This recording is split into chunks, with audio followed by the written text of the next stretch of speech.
Welcome back to Grand Via, and we are going to be talking a little bit about competency or domain 3 on the bilingual test. We will be covering some very important information like patterns of stages of literacy development in the first language and how these things affect L2 literacy acquisition. We're also going to be talking about some types of informal and formal literacy assessments that might come up in the classroom, the way that you can perform these. We will also be discussing some things about the statewide language arts and reading curriculum for English learners from early childhood to 6, and a little bit about the development up to 12, knowing how to help students transfer your competency from the first to second language, as well as applying linguistic concepts and making input comprehensible and making it meaningful for the students by using methodology that's going to help increase their understanding of the content being presented. And lastly, we'll be discussing how to promote students' biliteracy by maintaining their student literacy in their first language while promoting acquisition and literacy in their second language. So we hope that you enjoy part 3 because it's full of important information that's got a lot of pedagogy in it, but it's absolutely stuff that you will use every day in the bilingual classroom. So without further ado, we will go ahead and begin with the video.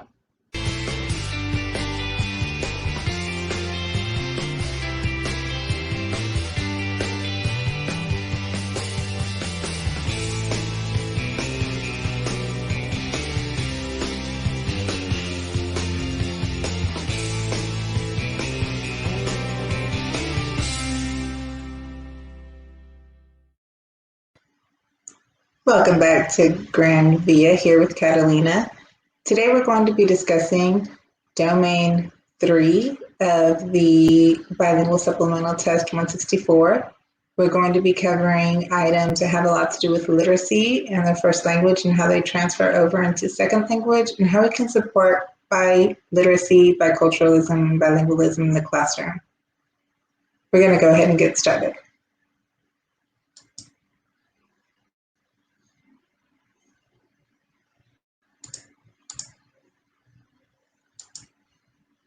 So to begin with, we're going to go ahead and discuss a little bit about the effective literacy instruction and what that looks like in our classrooms. Again, the competency components are going to be basically delivering language arts curriculum in the first language to students that come in with the different varying levels of literacy development, as well as how to help plan effective literacy instruction in first language. We're going to discuss how to apply this knowledge to promote bilingual student literacy, implementing state language art for Spanish in reading curriculum and writing curriculum, helping students transfer literacy competency from L1 to L2, knowing how to apply linguistic concepts and integrate ESL techniques in reading instruction, as well as knowing how to promote students' biliteracy.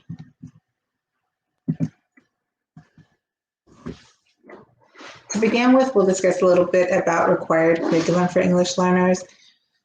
It's important that we remember that our TEKS are going to be implemented with the same rigor as they would with any other students, except that it will be interpreted in a way that'll help the students understand it comprehensibly. And that is a big word for us, is comprehensibility. So comprehensibility, again, is a civil right. I will say that throughout the trainings, because it is a word that will come up on your test. Comprehensibility, comprehensible, different forms of that word.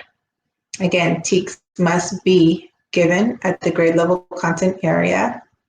Again, we can always scaffold back or scaffold up if needed, but we need to be working on grade level TEKS. Again, the TEKS need to be worked on through and interpreted through higher order thinking skills for English learners. Again, our students are English learners. They are able to function at a really high capacity. In their native language, they're able to do this. And so it's up to us to be able to really work on that and reach them where they are.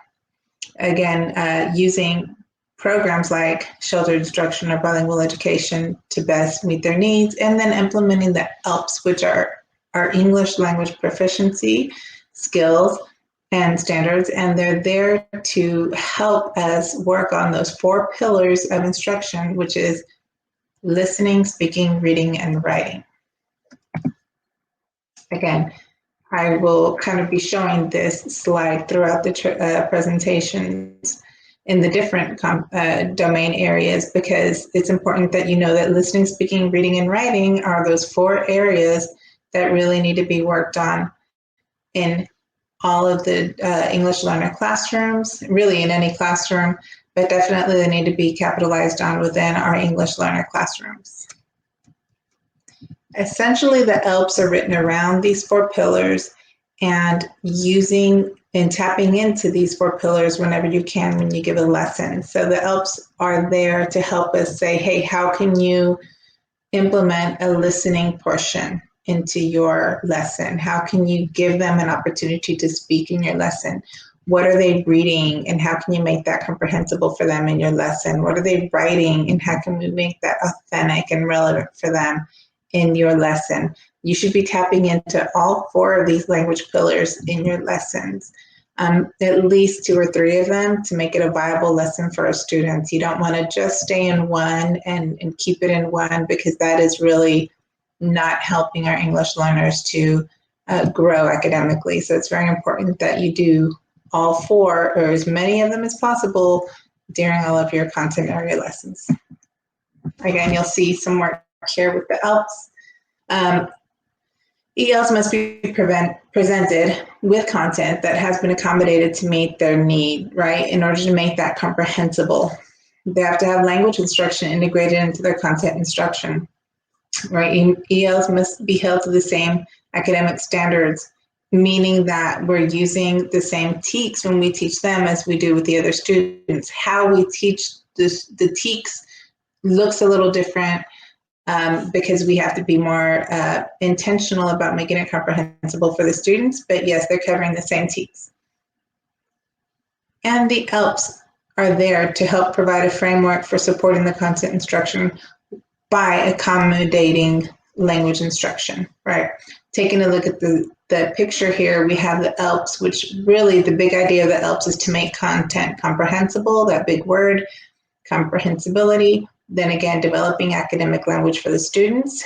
The responsibilities of the ELP are to communicate, right, sequence the curriculum, scaffold the curriculum, and help us really capitalize on those language levels and identifying them and really working them at the appropriate levels to help them get to the next language level. Again, taking a look at the different language levels with beginner, intermediate, advanced, and advanced high.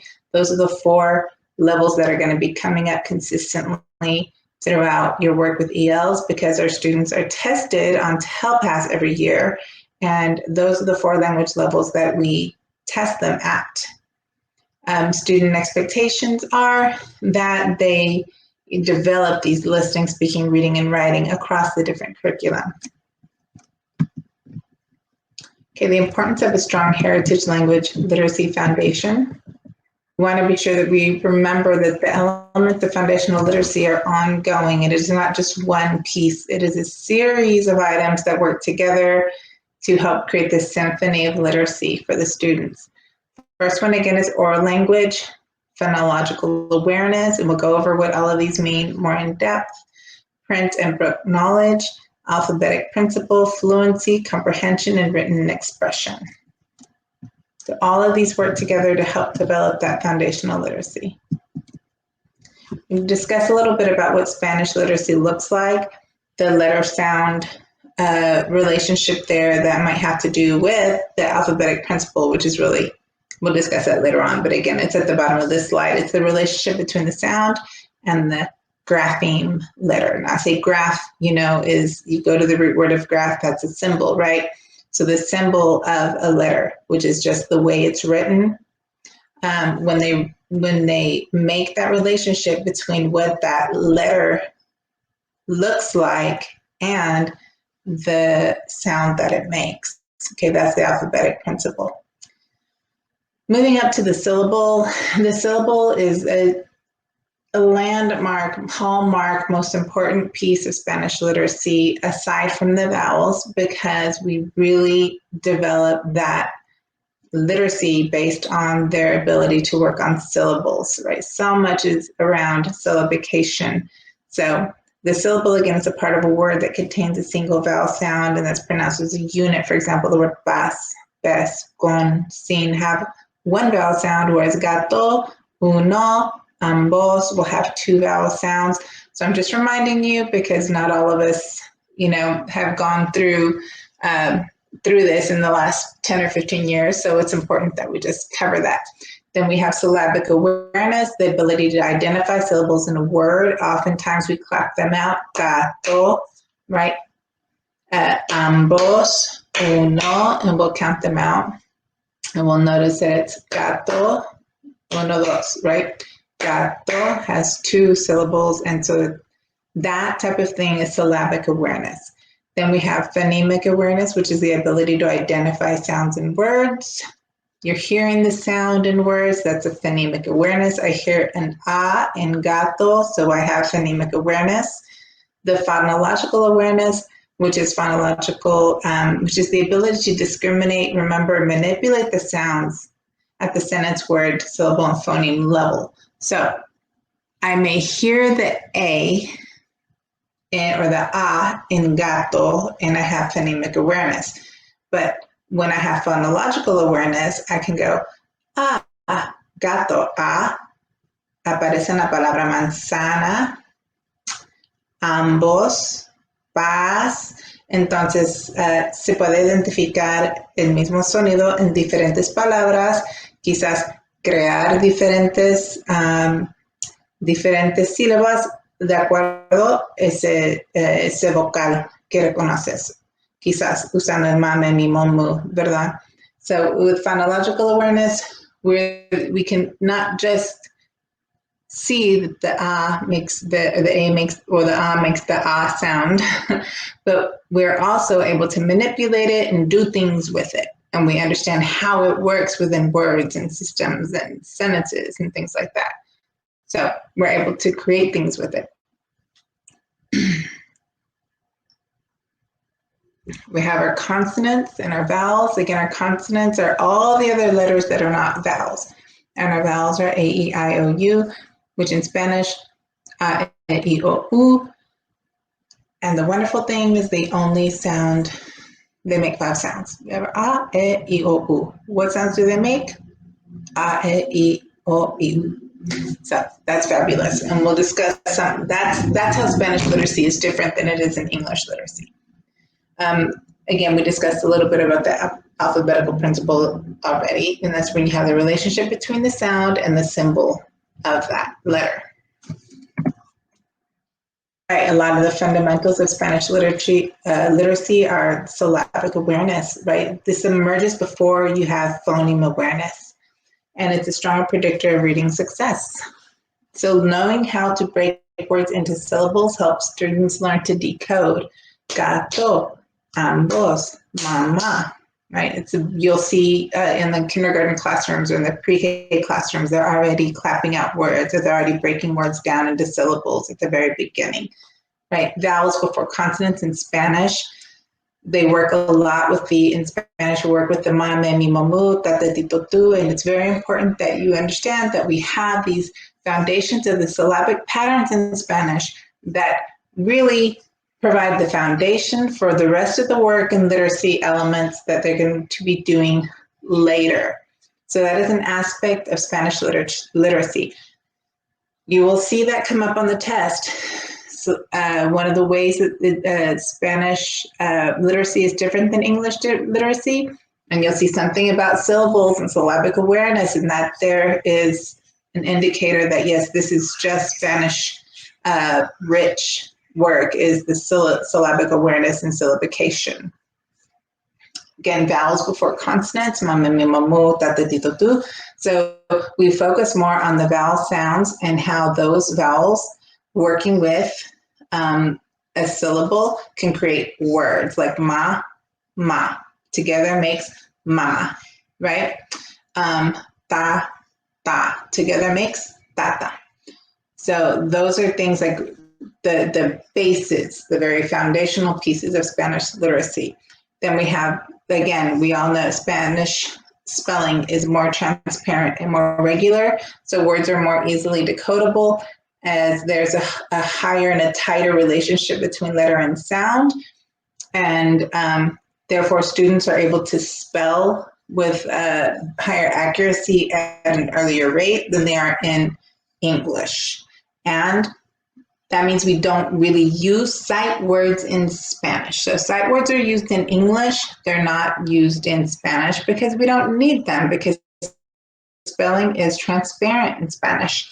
High frequency word lists are organized by specific elements of spelling that are challenging for emergent writers. Like, for example, you may have the vergüenza, right? These words that are a little bit more difficult for our emergent writers to spell, so we'll have words like that on the high frequency word list for students. But for the majority of the words that we have in Spanish, they have a really high integrity in terms of spelling and sound. Therefore, there's no need for sight words in Spanish. The concept of the accent is important as it determines the word meaning. And then, of course, we need to understand the difference between un acento ortográfico, which would be like in papá, as well as the acento diacrítico, which would be between the me, as in myself, and then me as in mine. So those are two different types of accents, and one of them determines the meaning of the word, whereas the other one is used whenever you are speaking about me. We have our Spanish versus English literacy patterns, and this is taken out of Estrellita, which is a very popular reading resource for early childhood education in bilingual classrooms. So this really discusses some of the differences between English and Spanish. So in English, we have a high phonemic awareness taught in the pre-reading stages, whereas in Spanish, it's taught concurrently with reading and writing. In English, we don't have a direct sound to symbol correspondence, so sometimes we have silent letters, right? Whereas in Spanish, there's a direct sound to symbol correspondence, right? If you hear gato, that's a G-A-T-O, gato, because you hear every single sound in that word. In English, we're taught consonants before vowels. Why? Because the vowels are so complex, right?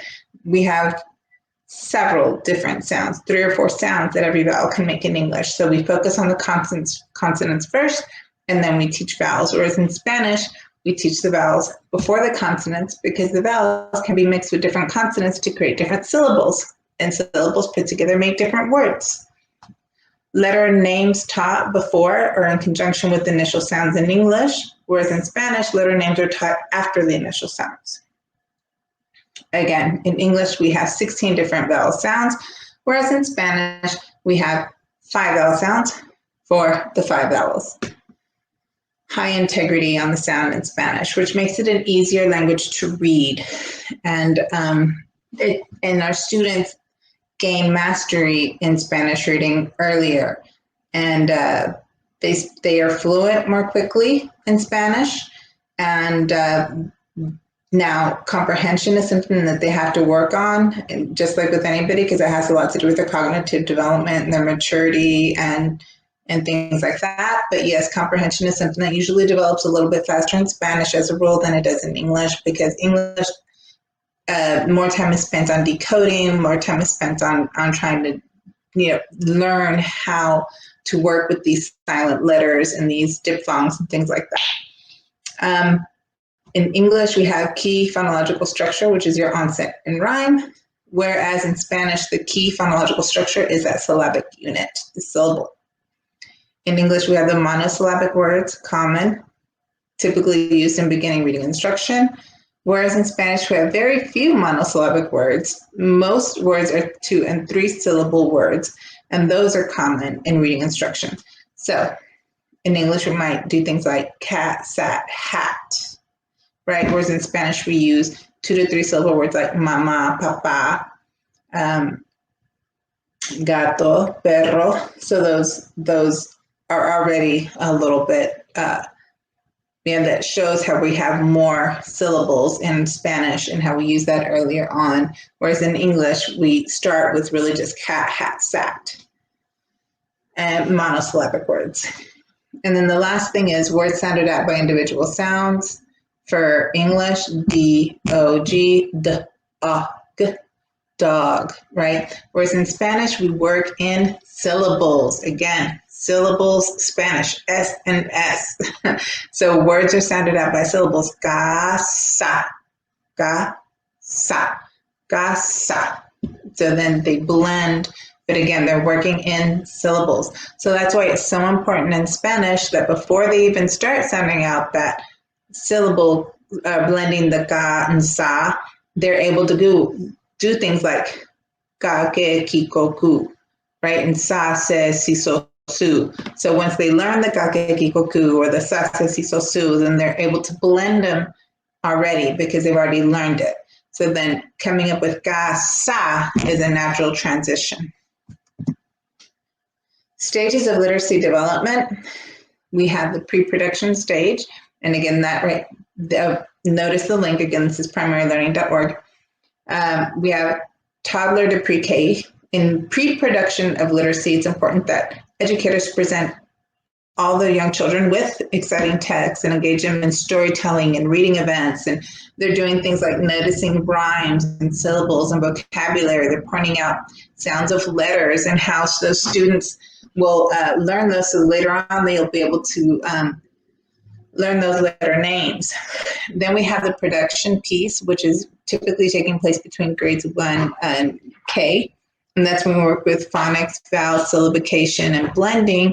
And all of this is occurring during the time that students are using that interactive use of text and reading experiences. Again, they're working through read alouds, personal text, a lot of guided reading instruction. Right? Pictures are often used as clues to help them predict words. Now, guided reading instruction is something that you may need to go into a little more study on. To do it in a nutshell, it's really hard to do guided reading in a nutshell, but if I had to describe guided reading in a nutshell, I would say guided reading instruction is when the teacher sits at a table with a group of students that are essentially, oftentimes, they're on the same reading level, and then she teaches them, or they're having the same literary needs. And so she's sitting down and she's teaching them on a skill that is going to help build them up in that area of weakness. So guided reading instruction is basically a way to do reading intervention that's going to be intentional for helping students get better in reading in whatever their area of weakness is. Emergence is the next stage, and this is grades 1st and 2nd. This is where students have already mastered that letter sound knowledge, and they're using pictures for clues. And during that time, they're learning things like how to solve unfamiliar words. They're chunking, they're using context clues, and they're reading and rereading for fluency. Then in fluency, that typically emerges between grades 3 forward. This is where they're reading more advanced texts. Now they're able to analyze things like plots of a story. They're able to analyze things like characterization and how characters change over time, right? The focus now is placed more on comprehension than it is on the mechanics of reading and fluency, because they're in upper elementary. Now, generally, most of the students are fluent in reading now, and so we can just focus on their comprehension. Phonics and the alphabetic principle. So phonics teaches that sound spelling correspondence, right? And it aids in decoding unknown words as well as fluency. Phonics is a critical piece because it helps students know that whenever you see that letter or those two letters put together, it makes this sound. So then they're beginning to put together the different letters in different ways, and they're able to sound out words. And that's the advantage of not just doing memorizing the word and what it looks like when these letters are put together. You want the students to be able to sound out the words, and when they do that, they're using phonics. They're applying phonics. So phonics aids in spelling and understanding unknown words. So they're not just able to do fluency, read more fluently, or they're not only just able to pronounce a word out, with a higher level of accuracy, but they're also able to spell more accurately because they know that when they hear the word constante, they can begin to spell it out because they're hearing the C, the O, the N, and they're moving forward with that. They're able to spell it out because they already know what letters make that sound. Constante. So they'll be able to spell it out with a higher level of accuracy. Again, they have a very strong alphabetic principle because that alphabetic principle is that solid understanding that that letter makes that sound. Progressing from decoding to fluency. So you have different strategies for decoding. You might learn, again, how to blend syllables. Ka, sa. I mean, there's so many different ways and strategies and tricks that teachers have for helping students blend. Sometimes they do things with their hands where they tie them together. They not tie them together, but they interlace their fingers, like ga and then sa, and they tie it in ga, sa. Or some people, I've seen them do tricks with rubber bands. So learning how to blend syllables helps them with decoding. And then when you think of decoding as a way of decoding or unlocking a mysterious word. You're trying to decode and discover what it's trying to say, right?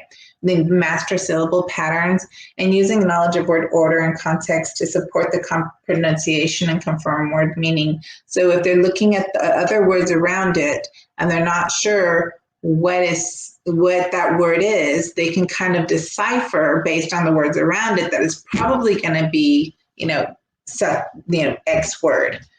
So that's what we mean by using word order in the context of it to help support, that probably is such and such word because the rest of the page is talking about,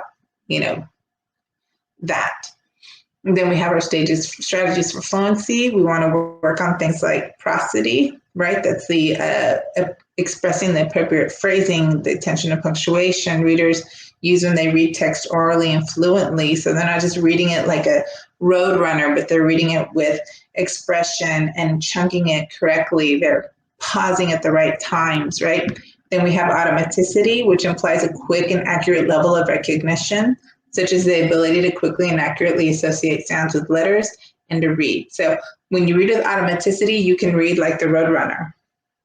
But reading like the Roadrunner is not reading with prosody, right? So prosody is when you're reading with the right inflections and the right tones and the right pauses. So you want to be sure that you have to have automaticity to have prosody. But when you have prosody, you're paying much more attention on making sure that it's being read with the same spirit that it was written. Comprehension, you're working on focused vocabulary acquisition through activities and instruction, maybe read alouds and discussions. You're using different types of text, maybe narrative or expository text. Development of comprehension through self-monitoring and understanding. A lot of times teachers will have like little checklists like, did the character change, or what event happened that caused the character to change, or what type of changes did the character experience? How do you think this affected other people? So we'll have like a list of questions that'll help the students really do a lot of self-reflection in order to monitor their own understanding of the text. Then of course we have a written expression, and we'll discuss a little bit about writing development and how writing development comes after our reading. And handwriting instruction and practice, that is a TEK, as well as cursive writing is a TEK, which I'm going to add that in. Cursive writing is a TEK. It is something that needs to be taught. It's a standard that at the state level has been mandated to teach as early as second grade forward. Talk a little bit about the TEKs. Okay, looking at SLAR, which we discussed it. Some people call it SLAR for Spanish language arts TEKs. Other people call it SLAR. So we have Spanish language arts TEKs. We have actually new updated TEKs that came out, I believe, in 2018. These TEKs are much more authentic to the Spanish language. These are not translations or modifications of the English language arts as they may have been earlier, once upon a time. They focus more on letter-sound relationship because that's authentic to the Spanish language. So the Spanish reading teaks look different than the English reading teaks because you cannot teach reading the same in Spanish as you do in English. Okay, you cannot teach Spanish reading the same way as you do English reading. So we created our own set of teaks, right? So letter-sound relationship and syllabication is emphasized, right? That ga, sa, ma. There's no sight word emphasis in Spanish because we don't use sight words in our Spanish literacy. We don't need them because we have that high integrity between the sounds of the letters and what they look like. So we're able to decode with much more ease. We don't need sight words in Spanish. Comprehension and fluency emerges more quickly. We talked about that. And in Spanish, foundational literature determines the speed and depth of English literacy mastery. So the better that they have a grasp of their Spanish language literacy, the more quickly and the more deeply they're going to be able to transfer those skills into English literacy. Okay, and you'll hear me say it later on in the training. They will be able to transfer the skills over from Spanish to English, but what does not exist in English will not be able to transfer from Spanish because there's nothing to transfer from. So those things that don't exist in English will need to be taught explicitly by the language arts teacher. Things like IGHT doesn't exist in Spanish. So those things have to be taught explicitly in English. So I will say that again because I think that's something that in bilingual worlds, I think we take for granted. We think that 100% of everything from Spanish will fill 100% of everything in English. And that's just not true. It fills, I would say, 90%, but then we have a few outliers in the English literary process or literacy process that have to be taught intentionally because those concepts simply do not exist in Spanish. So last piece is cross-linguistic connections must be explicitly taught. There are tons of cross-linguistic connections, okay?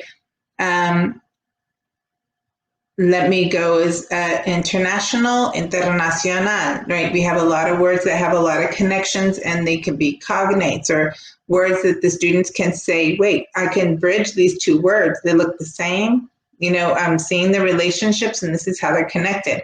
So, but those bridging exercises support the students making cross-linguistic connections, but that has to be done in the classroom, right? Those things need to be taught intentionally because I was once told by a principal who was a bilingual principal, hey, nobody had to teach me that, you know, intención and intention were the same thing. All right, but my question would be, how old were we before we found out that intention and intención were the same? Right? So can we accelerate that connection by teaching it explicitly in the classroom? Right? Yes, and the answer is yes, we can, and we can do it through a process of bridging. So we need to create cross-linguistic connections between children's heritage language, which is their first language, which is also known as their native language, right?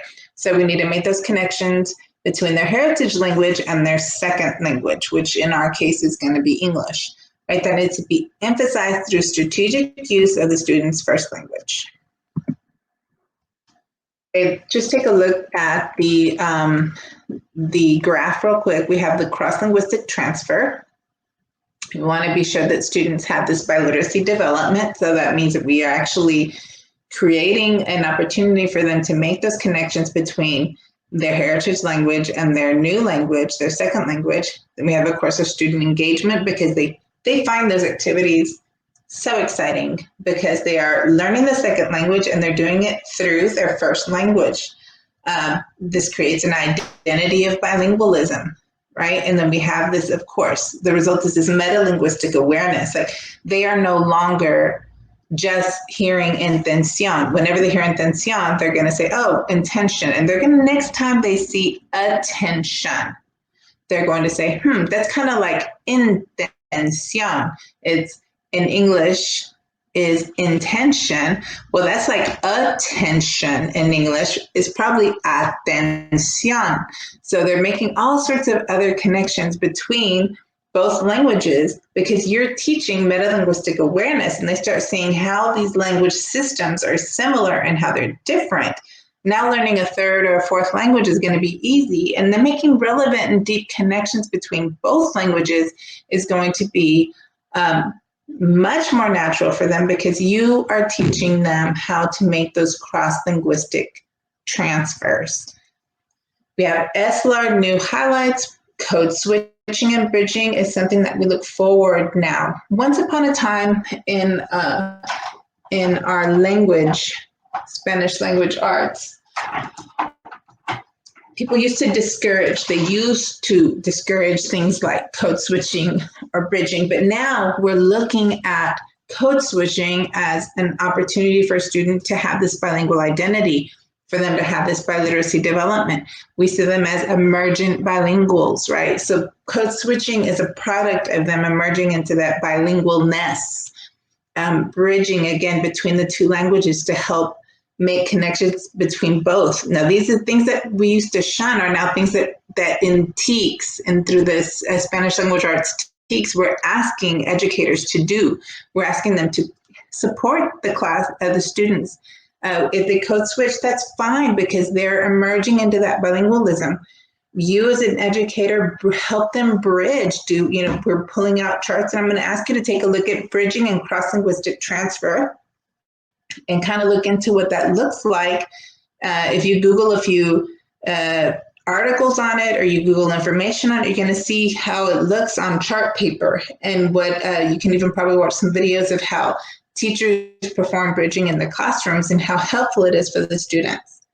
Then we have processing in the first language is again very important. So if you have a student that has an article in English in front of them, we should parallel that with an article in Spanish right beside them over the same topic so they can help process in that first language to help understand that second language.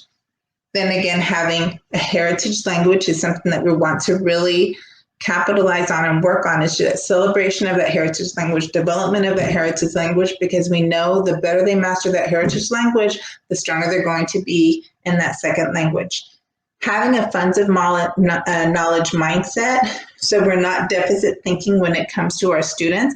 We're thinking about everything that they bring to the classroom, and we're thinking about it as well. They're bringing these portfolios in their hands, right? They're bringing these briefcases into my classroom from Honduras, and I wonder what's inside that briefcase, right? I bet they learned this, and I bet they learned that, and so we're not thinking about what they don't know. We're thinking about what they know, and how can we use what they know to help them learn and grasp new understandings about what they're supposed to learn here. Authentic Spanish text and literature. So we want our literature to come from authentic Spanish texts. So whenever we're using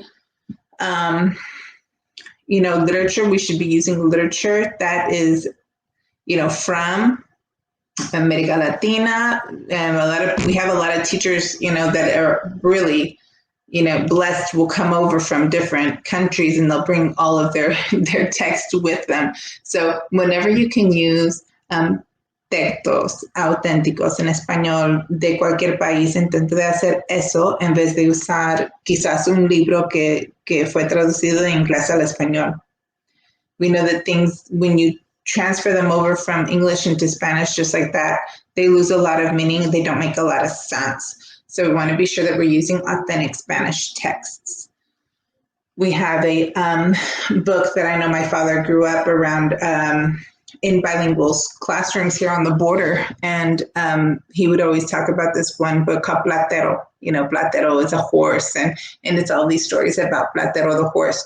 So when we came into the classroom, I wanted to just expose a lot of the kids to Platero. Well, some of them already knew Platero.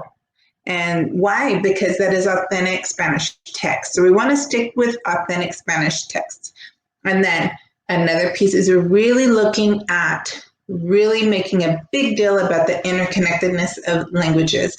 So how can you get biliteracy development right here by interconnecting the languages, by showing them intentionally? This is atención is very similar to the word attention, right? Cuando decimos la palabra atención, suena mucho como la palabra attention, right? Y eso sería como en una mini lección sucediendo al final de la semana, un viernes, digamos, al final de la semana, por unos 30 minutos al principio, con tiempo se va cortando a 15 a 20 minutos. Y bueno, se va haciendo esas conexiones entre las palabras en español y cómo suenan en inglés y cuáles son las diferencias y cuáles son las similitudes entre las dos palabras. Entonces, eso es parte de creando un puente entre el inglés y el español. We have the transferring of skills, transferable concepts. So we have fluency and comprehension will definitely transfer. So if you have fluency in Spanish, then after a short amount of time, as they work into English, they will gain fluency because they have a really strong alphabetic principle, they have strong fluency, they know how to decode, and they will move that into English. Again, you may have to, help them along over some of those new concepts that don't exist in English, that don't exist in Spanish. You want them to help out with some of those things to aid in the fluency. So definitely fluency and comprehension, of course, as they learn the language, they will learn to comprehend the text. Knowledge of word root patterns and vocabulary structures will transfer. I cannot emphasize the importance of the students having a very strong Greek, Latin root word knowledge. So when they hear the root BIL, tienen que saber que BIL tiene algo que ver con vida. Entonces, si ven la palabra biodiversidad, entonces en inglés ven la palabra biodiversity, they shouldn't have to struggle when they understand or when they're trying to figure out what biodiversity means. They should already know that means bio, it means life, so we're talking about life. Diversidad means differences, and so now we have differences of life forms. So when you have a strong base in your root words and a strong knowledge of root word patterns and vocabulary structures, then you're able to decipher new words in your second language. Of course, you're able to decipher words in your first language well beyond your years and in your second language as well. Then you have applicable grammar. So a lot of the grammar does transfer from Spanish into English. The period transfers, right? The comma transfers. There's a lot of concept. The capital letter at the beginning of the sentence will transfer. Some of the words or some of the things that don't might be the raya. We don't use the raya in English. So that's something that they're going to have to learn, the use of quotation marks and things like that. But for the most part, applicable grammar does transfer over, right? What applies. Again, the sounds that apply will transfer over. And then again, I say it here because look, we have 5 vowel sounds in Spanish. And then in English, there's 16. So if you don't teach them those other variations of the letter sounds, then yes, they might struggle on that. So that's what I mean when I say that what doesn't exist in the first language will not transfer over into L2, and they have to be taught explicitly by you. Okay, literacy-based instruction. So strong Spanish literacy framework consists of word analysis. We're looking at vocabulary, comprehension, fluency of the text. I would even venture to say there's so much around comprehension and fluency, discussion, asking questions, having those self-monitoring frameworks, even just a little jot note with a few bulleted questions, what's happening in the story, how does the plot progress, what's the next event, so those different things as they're gaining their comprehension, their fluency. And then we have, of course, the writing piece, which is really helping them write down, take notes, gain the important information, and then have a reflection and opinion on it, right? What can you write about what you read? How does that apply, or how is that similar to something that you experienced, right? So again, we want to be sure that we're given the opportunity to read books that they are connected with and that they see themselves in. So we need to have that authentic text experience, or experiences where they can see themselves in text, so they can really move that work forward, and they can see that that they're valued in this space, and they contribute greatly. Not just them, but the people around them are valued in their space. A story about abuelita, a story about the tios, a story about there's one about una tía dominicana que va a visitar a sus sobrinos en Nueva York y queda a vivirse con ellos. Entonces, I think that's tía Lola. So whenever you can do important, relevant reading, that's going to aid in comprehension, it's going to aid in their writing, right? Again, will come up on your test a little bit about language experience approach. It sounds more complicated than it really is. So the language experience approach is basically a whole language approach where you allow the students to discuss their own personal experiences, and whatever they say becomes your content that you're covering that day. So you may ask the kids, like in this example, what are some of the things that you did? Let's think about it in order, and I can just see the teacher doing this on her fingers. First, we walked outside, and the little kids, first we walked outside, and second, we walked to the baseball court, and then it's what? Third. Okay, third, we played basketball. Then fourth, Juan bounced the basketball. So now you're not just creating a lesson from a textbook. And now we're not using lessons just from something that we read or is mass produced. We are having the students use their own authentic experiences, and we're interpreting that and now making it the lesson. How do the kids feel when they see their experiences up on the chart? Validated, excited, engaged. They want to know how their Juan bouncing the basketball, how that made it into class. So can you imagine the richness of the conversation that kid has with their parents at home? Oh, Juanito, ¿qué estudiaste? Ah, no, hablamos de cuando Juan estaba jugando baloncesto y como jugamos afuera, luego Julia vino y jugó con nosotros, luego tomamos agua. So now the whole experience is exciting, and they're engaged and they want to participate, right? So they're more engaged in what's going on. Now you as an educator are really using that as an intentional way of making that content relevant for them. And now it's an inroad to covering all of this other content. And now they're creating a basis for other reading and writing activities, right? So it's also, again, validating that they come with funds of knowledge, right? We have students that come, from Central America, Latin America, Europe. And so they come with a wealth of life experiences, South America as well. And that approach develops literacy, not just with the whole learner in mind, but again, with the whole language in mind. And now we're seeing how commas can be placed there, because a lot of students speak with commas. And students speak with commas. They know where to pause and create, like breaths and take breaths, but they don't know what that looks like when it's written. So when you write it out for them, it helps them see, oh, that's a comma, or oh, that's a period that goes there. But now you're using their own words. The language experience approach is wonderful. It's something that should be used in classrooms, and it is something that really engages and validates what our English learners bring to them to class. Okay, we're going to take a look at this. Materials, again, are learner generated. All communication is integrated. We have the reading, writing, listening, and speaking skills, whether it's taken place by the teacher, whether it's taken place by the students, but all of the ideas are created from the students, right? It's differentiated. So the vocabulary, the level of vocabulary that's being used is as strong as the student that's producing it.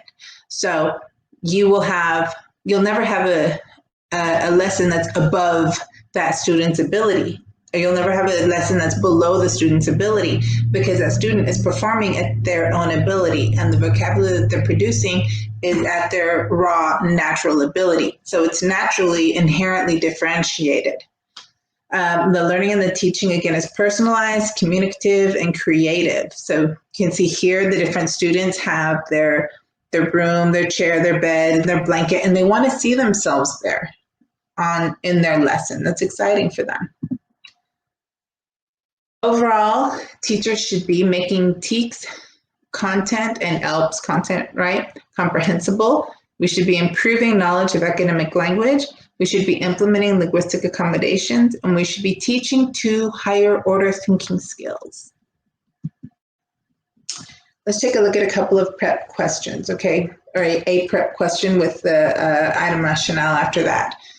We will be doing this in this section and in part 4, and you'll see how covering our prep questions and covering our item rationales are probably the most intentional and purposeful ways that you can get yourself ready for this exam. Okay, looking at our prep questions. Which of the following would best help English language learners in a bilingual class improve their decoding of words with long and short I vowel sounds in English language 2? So the first thing that we should be asking ourselves is, what is the question, right? What are they trying to figure out? Okay, the objective that the teacher has is to improve the decoding of words with short and long I vowel sounds. Okay, so how can, and I always restate the question in a way that I can understand it, right? How can an educator best, in a bilingual class, best improve the decoding of short and long I vowel sounds to ELs? Look at your options.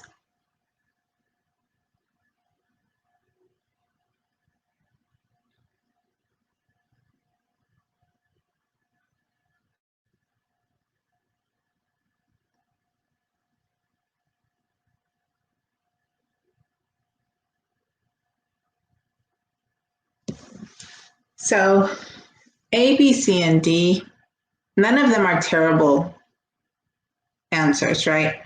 A says reviewing how the letter I sounds in the student's first language. So what would that look like? Something like an E. And then teaching the sounds of that letter in L2, because that lesson would be something like la letra I hace el sonido I, pero en inglés, o I en inglés, o en inglés también hace el sonido I. En la palabra, and then you give an example of a word where it makes a similar sound. Wing. A quien le gusta comer, hot wings o algo así, ¿verdad? So then you have the wing, or sing, or ring. Okay, so now you have the kid or the students making the connections from la I que conoces en español, hace sonido I, en inglés también hace sonido I. Pero además hace sonido I y hace sonido I. And so the lesson would look something like that. Reviewing how the letter E sounds, or the letter I sounds in the student's first language, and then teaching the sounds of that letter I in L2 in their second language. So that's the first option. B, having the students study the rules of how the long and short vowels can be spelled in their second language. Okay, that's a not so great answer, because having the students spelling out the long and short vowels, how is that going to help them understand or remember? To me, that would kind of be a little confusing, but let's move on to C, comparing the rules of how the short and long vowels can be spelled in the student's L1 and L2. So again, we're looking at spelling out the vowels in L1 and L2. And I guess I've seen some people do that, like the I would be like A-Y, I. But again, we're looking for the best way, right? Because the key word there would be best, help English learners in a bilingual classroom improve the decoding of words. So one of these answers has to be better than the others. I've seen people do B and C where they like do the letter I, and the kids are like, how do you make that sound? Well, it's kind of like spelling it out A-Y, like I in Espanol. It's a stretch. So let's look at D, developing visual cues that show students when words have the long or short I sound in L2. So me visualizing this, and visualization is an important piece, you guys. Visualizing, what does that look like? The teacher would be standing in front of them with like maybe a fist when it's a short I, or maybe a flat hand when it's a long I. So the kids would be identifying whenever they hear the short I with the fist, or whenever they hear the long I with a flat hand. Okay, I could see that happening in a classroom, but is that the best way to help students decode and learn the I vowel sounds? What are your thoughts? Okay. So option A is correct, because English learners will have a higher success rate in decoding words with long and short I vowel sounds when you make the connection to the vowel sound they already know in their first language. So the reason A is correct is because you're making connections to their first language. Whenever you teach something, you really want to tap into their prior knowledge, which we will call that schema or prior knowledge, or so you also might hear it called background knowledge on your test. Whenever you have a new concept that you're teaching, if there is any way, and there almost is always a way, to make a connection to what they already know, that should be done.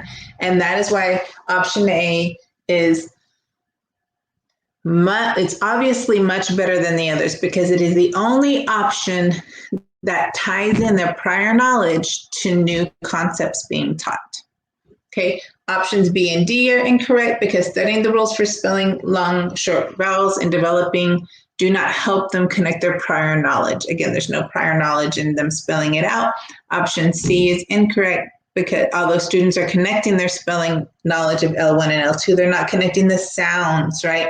Therefore, they will still struggle with decoding the long and short I vowel sounds. So it's important that you always make that connection to the prior knowledge that the students already have in their first language. Okay, so with that, we conclude Bilingual 164, preparation for Domain 3.